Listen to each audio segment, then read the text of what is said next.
England was one of the first, or UK was one of the first countries to pioneer this, and certainly in relation to hospital building.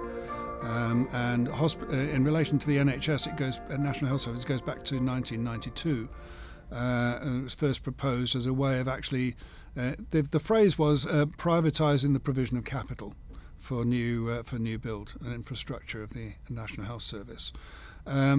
And the government brought in proposals that any scheme upwards of £5 million, so these were relatively small schemes as well as quite big ones, had to be tested in the marketplace, and the private sector had to be offered the opportunity to bid to put up the money, design, build, finance and operate these new hospitals, and then be paid back over a 35-year period, a long-term lease effectively for the hospital, only at the end of which would the National Health Service actually retake the ownership of the premises. In some cases it was 60 years.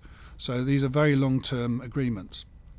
There was a big controversy when these were first argued to be a way of actually doing hospital building cheaper.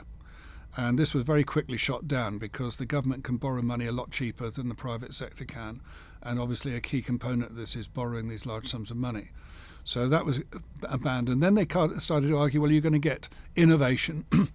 Well, you are getting innovation, but not all these innovations are very good. And some of these buildings have some pretty dodgy design features to them. Innovation, but you also get on time and on budget.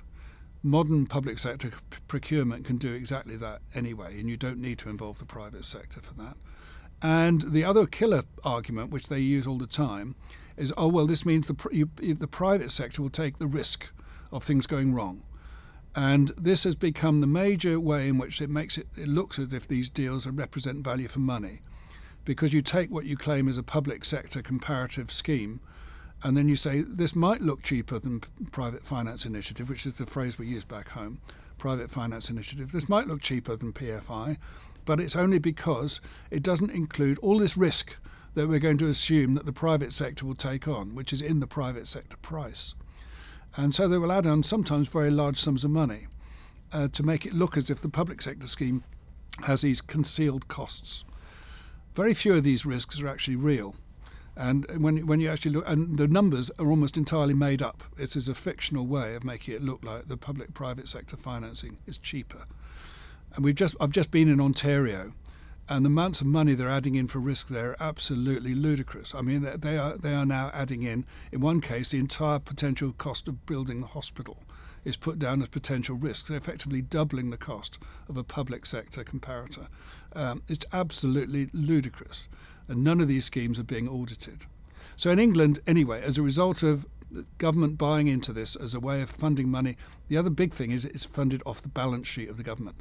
So without the government borrowing money, they can appear to be building all these new hospitals, get all the political kudos of opening new hospitals and so on.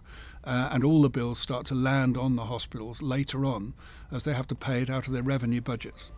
And so this becomes a long-term liability around the necks of these hospital trusts.